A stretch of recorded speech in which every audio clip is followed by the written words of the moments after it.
good. All the time. And all the time. God is good. Amen. This past week I was helping a friend pour a driveway down in Chucky. I don't know if you know where Chucky is, but you can't get there from here. So we're way down in Chucky, and it just so happened to be that it was a new house, and it was a retired preacher.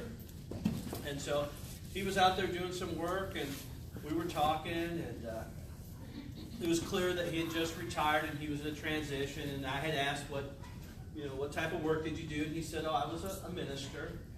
And actually, he said he was a Methodist minister. So I said, well, how come you're not retiring down to Lake Junaluska? And he says, well, how do you know about that place? And I said, well, I'm bivocational. I'm also a minister. I work concrete, but I minister. What church do you minister for? And I said, New Song. It's in Kingsport. I said, come visit sometime. And one of the guys on the crew was standing there, and he's just kind of listening to us. And this elderly preacher says, so what are you preaching on Sunday? And I said, well, the parable of the 10 virgins. And this concrete guy, his ears perks up. He said, ooh, I want to hear more about these virgins. I said, well, you'll have to come to church. So I told him, I was, Matthew 25. So later on in the week, I ran into the same guy again, the concrete guy. He says, hey, man, I looked up that Matthew 25. I don't get it. Tell me about these virgins, right? And I said, you'll have to come to church if you want to hear it. Kind of drove him crazy. But anyway, that's where we are. Carl just read for us Matthew 25, the first 10 or 15 verses there. And we're looking at the parable of the 10 virgins. Now, some of your translations may call them bridesmaids. Mine here, the English Standard Version, says 10 virgins, right? So it's in the context of this wedding assembly. I did a little bit of real research, and so I Googled something. Actually, I had read recently that the cost of the average wedding was $25,000. So I said, well, let's see if that's accurate. So I Googled it just to look at some things. And so I saw anywhere from $26,000 to $35,000 is the average wedding, except for New York City. The average cost of a wedding in New York City is $70,000. I know it, right? I'm thinking, here's $5,000. Go elope, kids, right? Everyone's better off with that, right? We can agree with that, right? So anywhere from $26,000 to $35,000 to $70,000. So if you have ever married off a child, you know how expensive and how exhausting it is. Weddings are just, again, here's $5,000. Go in, right? So you think in your mind about the last wedding you've been to, or the wedding of a child, and you think of all the preparations that go into it, and all the excitement for what? 20-minute ceremony with the preacher, right? You do this, do you do that? Okay, good. Spit your hand, shake on it, right? And then you go to the reception. Sometimes it's good food. Sometimes it's bad. I love Steve Martin's Father of the Bride. What do you mean it's $25 a plate when it was actually what, if you remember the movie? $250 a plate. And he has a nervous breakdown. Why are there 8 buns in here when you only get 6 hot dogs in the bag? All right. Imagine if the reception was a week long. Now, why would I want you to imagine that? Because that's a good way to begin to understand this parable. Because in the day of Jesus, wedding feasts, the reception lasted a week. Could you imagine how expensive, how exhausting? I'm tired just thinking about it. So the custom of the day for Jesus, how did this work to help us understand this parable? The day of the wedding itself, the groomsmen would gather together and they would meet in the groom's family home. Typically, he still lived with his parents. And oftentimes, you remember John 14, Jesus says, in my Father's house are many mansions. That's actually not a good translation. Many rooms. And I go to prepare a place for you. When the groom got married, they built another room. When the groom got married, they built another room on the house, and that's where he lived with his wife. Same family estate. So when Jesus says, I'm going to prepare a room for you, people in their mind, they thought of a groom building the addition onto the house. Anyway, so they would all gather at the groom's family home. The groomsmen would come, and the best man would be there. Do you know what he would have in his hand? He would have a copy of the marriage proposal. So when you proposed to your bride, the day that you proposed, you drew up a legal agreement. Well, now why would that be important? Matthew chapter 1, I think, beginning in verse 18. Help me remember what's said. Mary is found to be with child, right? And Joseph, a good man of the law, wanted to do something quietly. Put her away quietly. And most of your translations will say he wanted to divorce her, but they weren't married yet. How can he divorce her if they're not married yet? Well, in the custom in Jesus' day, when you proposed, you wrote up that legal contract, and it was just as binding as being married. So that's part of being married. So although they didn't have the wedding yet, and they don't live together yet, they're not playing house or anything like that, legally there is a relationship. And so Joseph wanted to divorce Mary quietly because he didn't want her to get stoned and killed. That's why. So on the wedding day, the best man comes, and in his hand, he's got this written document that they drew up together, this binding contract. And so they all gather together, and they wait till the sun sets. So it gets dark. And so the groomsmen, the best man with the document in his hand, the groom, they all march over to the bride's house. And when they get to the bride's house, it's now dark. And this is where the wedding ceremony will take place. The bride, with all the bridesmaids, have been waiting, anticipating the coming of the groom and the groomsmen and the best man. And they get together. Now, some historians say that they used a chuppah at that time. You've seen pictures of Jewish weddings where they've got the white canopy, right? Some people say that there's no evidence of that until like 800 years after Christ. Some people say there's historical evidence all the way back to the Babylonian exile. So this chuppah represents an open-walled tent, right? Because the father of our faith was Abraham, and Abraham was hospitable, right? So they meet under this chuppah. They have the wedding ceremony. It represents their future home. There's no furnishings in it yet because they're getting started. They don't own anything yet. They're newlyweds, right? They're getting started. Then, at the bride's house, there would be a special room set up where the best man would set up the situation where the husband and the wife would consummate their marriage. And so the best man would wait outside that room, and then there would be a sheet that the virgin laid on, and they would bring that out for everyone to see, proof of her virginity. Right, adults? You know what I'm talking about, right? And so they would show that, and everyone would say, okay, this is good, and it's got our blessing. And then in procession, they would march back to the groom's house where they would party. They would eat, they would feast, they would drink wine, and they would celebrate this new marriage. 1 to 7 days. That helps us get in the mind of what Jesus is trying to help us to understand here in Matthew 25. Now, the kingdom of heaven, Matthew says, is going to be like 10 virgins. They took their lamps. This lamp is not like a lantern that you think of, but it's got oil in it and a wick. Could be compared to a torch, right? And so they take their lamps and they go to meet the bridegroom, right? But 5, verse 2, were foolish. 5 were wise. When the foolish took their lamps, they took no oil with them. But the wise took flasks of oil with their lamps. So they're ready to add more oil when they need it. The bridegroom, verse 5, was delayed. Something held him up. He hadn't come yet, right?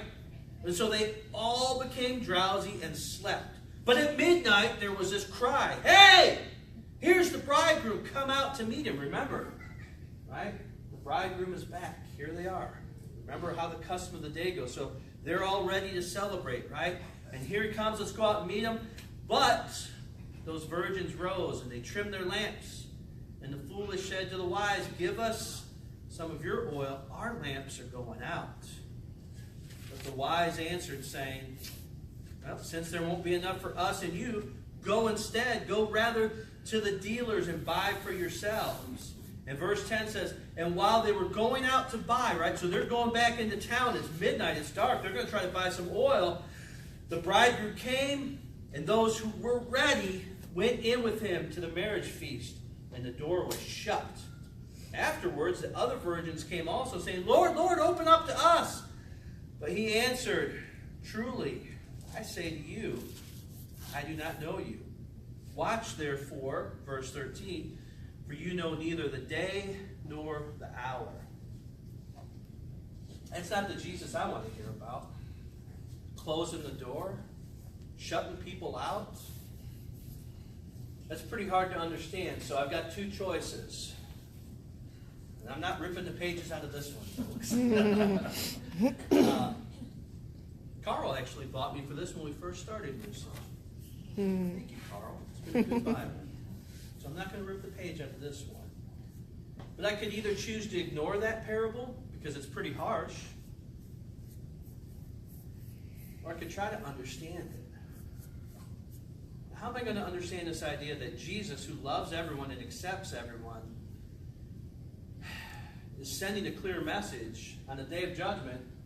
There's going to be some people that want to get in the door, but I'm going to close the door in their face and I'm going to tell them, I never knew you. I don't know who you are. You're not welcome here. Well, we already know that this parable, by the way, is a spiritual story that's set in an everyday earthly context, right? Farmers, vineyards, marriages, right? And this is set in the idea of consummation and celebration. It's a marriage. It's something to be festive about, right? It's set in the context of preparation and anticipation. They're all looking forward to the bridegroom.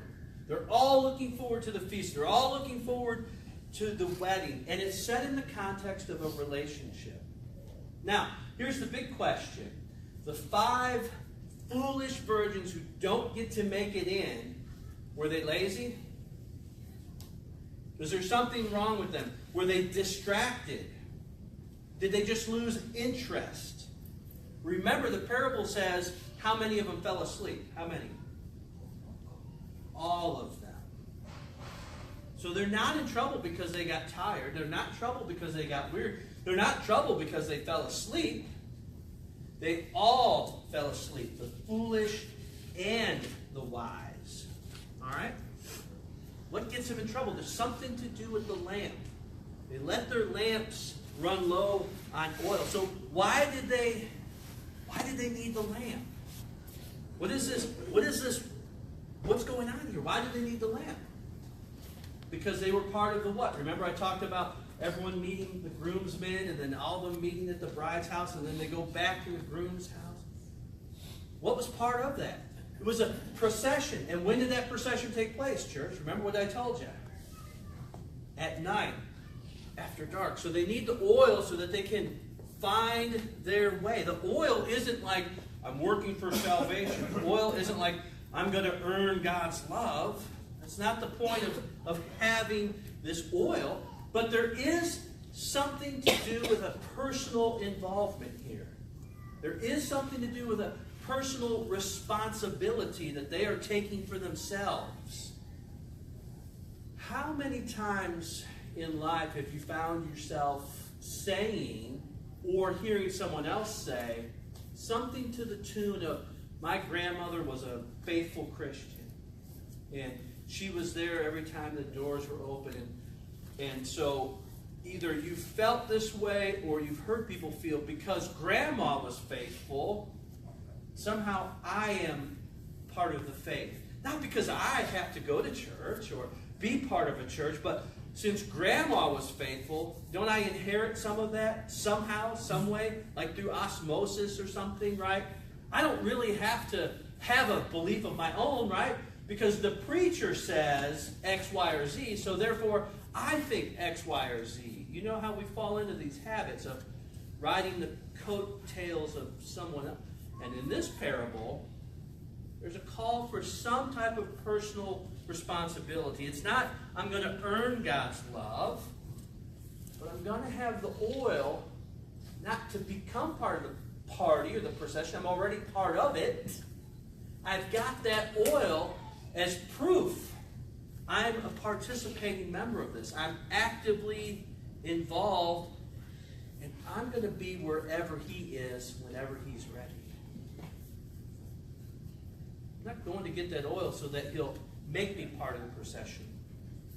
Part of it. So, why do we draw the conclusion that the bridegroom, the groom in this story, is God, and that the rest of the people in this are humans? Where would we get an idea like that?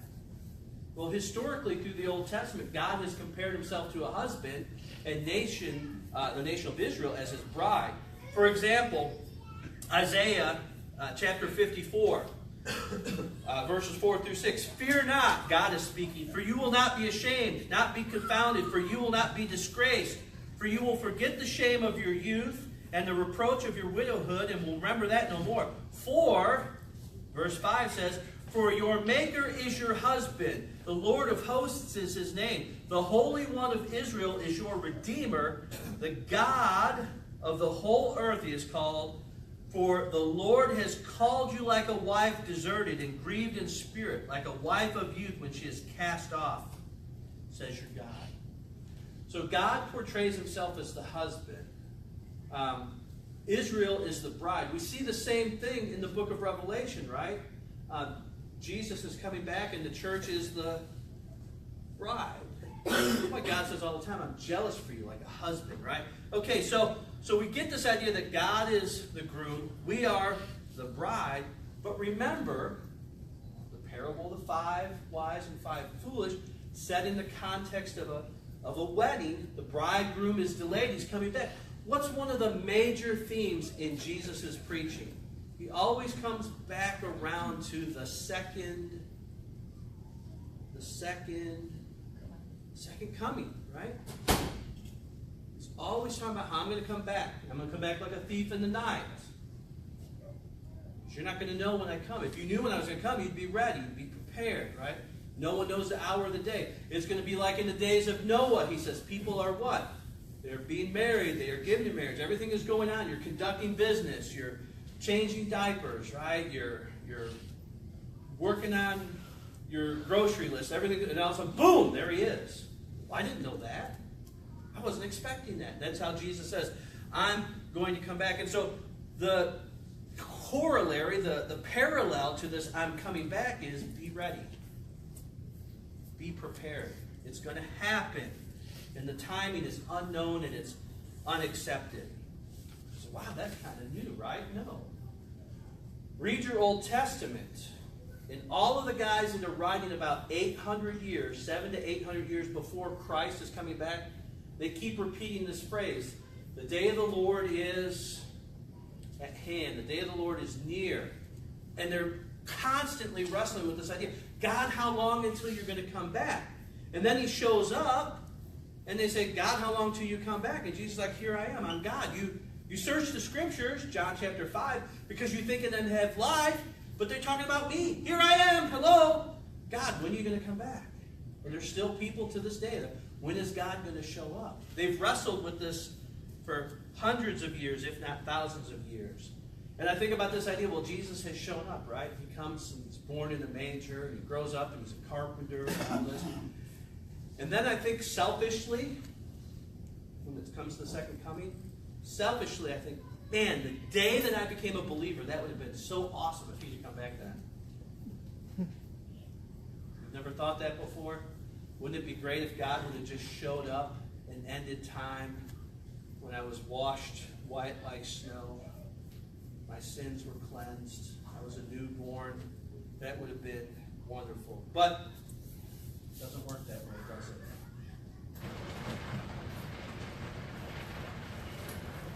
When I was in seminary, my advisor, Dr. Richard Knott, was just brilliant. He was one of those people who knew all these incredible facts, and he was well studied. I don't know how many degrees he had, but I was really impressed. I really still like him, super great guy. But as I'm going through seminary and I'm doing my graduate work, I had a bug. I had a fever. I had this burning desire to go on and get my PhD. I wanted my doctorate so bad I could taste it. I wanted to be a Bible professor. I wanted it so bad. And so one day after class, I talked to Dr. Knopp. And I think the world of him. I have all this respect for him. And so I trust his opinion. And I say, Dr. Knopp, never called him Rich, never called him Mr. Knopp. I was called Dr. Knopp. I'm thinking about going on for my PhD. Do you think I'm smart enough to do it? And Dr. Knopp's probably about this tall. He's got this kind of full beard. It's not long. It's kind of full. And his mustache and his glasses. And super smart guy. And he looks at me and he says, that's not your problem, Craig. He says, intelligence isn't the problem. He says it's having the endurance to stick through. And he laid out some of the challenges to work on a PhD. He says, you're smart enough to do it, but will you be able to have the endurance to do it, the longevity? That's what mattered most. And faithfulness as a believer over time calls for endurance. 5 wise, 5 foolish. I think there's something to be said about the ability to have endurance. As a believer, we face just a rose-covered garden, right? There's never any distractions to being a believer. Are there? You're never tempted? No, right? Because God has put this force field bubble around your life and everything is perfect. There's no sickness, there's no conflict, there's no problems at all, right? Never a challenge to be a believer, is it? It's as easy as drinking a glass of water, isn't it? That boy's lost his mind. I heard someone say that. There are a lot of challenges. There are a lot of distractions. See, that's where we find ourselves in this parable. We are waiting for the return of Jesus. We are in the kingdom, but we're not quite done with this world. And it calls for some endurance. So let me wrap up with 3 conclusions. I'm just kidding, Bruce. Let me wrap up with a few ideas here that I think kind of tie this all together. Anticipation or expectation, these are not the same as preparation, right?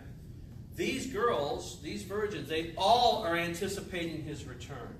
They're all expecting it. They're excited about it, but they're not all prepared. It's kind of like selfish kids. I know you've never had any selfish kids. I've never had selfish kids. But somewhere in the world, there are selfish kids that they're waiting around this tree, right? And there's presents under it. And what have they done to get ready for Christmas? Nothing. They didn't get you a Christmas present. They're waiting to unwrap their Christmas presents. That's kind of how we go through life sometimes. I'm excited, I'm anticipating it, but I'm not doing anything to get ready for it. This is probably not the best analogy, but this is the one that pops into my mind. Hell's Kitchen. Have you ever watched this show before? Gordon Ramsay, once or twice. I'm not big into it, but I've watched it a couple of times. You've got people who have a desire to be a cook, right? That's why they're on the show. They want to get their own kitchen. They want to be a cook. They have a desire to be a cook. And in fact, they're accumulated a whole bunch of information on recipes and how cooking works and all that. And they are in close proximity to all the other cooks and the master chef. And what happens in that show? I know it's not the best analogy to compare it to the second coming of Jesus and going to heaven. But we've got people with desire. Do you desire to be in heaven? Do you desire to be with God? Do you know what's about as addictive as any narcotic? Being able to fill our minds with a lot of information. Man, the pursuit of study makes you feel like you've actually done something when you haven't done anything.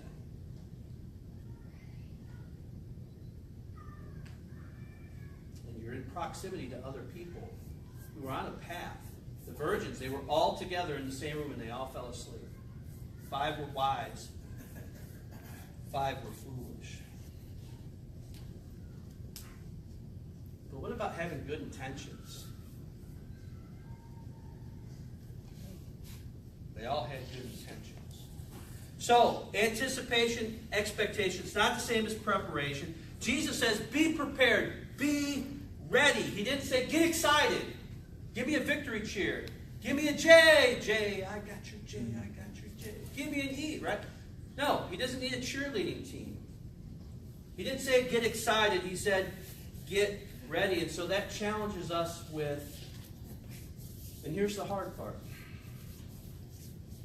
Here's the part where you're going to think I'm beating you up. Here's the part where you think I'm stepping on your toes. Here's the part where you don't get the warm fuzzies. Are you in love with the idea of Jesus, or are you actually in love with him? And I think that's at the heart of this parable. This idea of, am I in love with the idea of going to heaven, or am I really in love with Jesus? You see, there is a huge difference between knowing about God and knowing God. One is legalism. One is rules. One's creeds and facts and history. God is all, what is he? He's all knowing. He's all powerful. He's all present. He's all loving. Right? He's all, and that's, wow, man. Let's study that for 12 weeks. That's cool. And then walk away at the end of the study and not have changed a bit. There is a huge difference between knowing about God and actually knowing him personally. 5 of the virgins fell asleep. 5 were ready. I think all 10 knew what his name was, what town he grew up in, where he went to school. They knew all these facts about him. There's a difference between knowing about God and knowing him personally and participating in the kingdom. May we never confuse the two, and may we keep our lamps burning.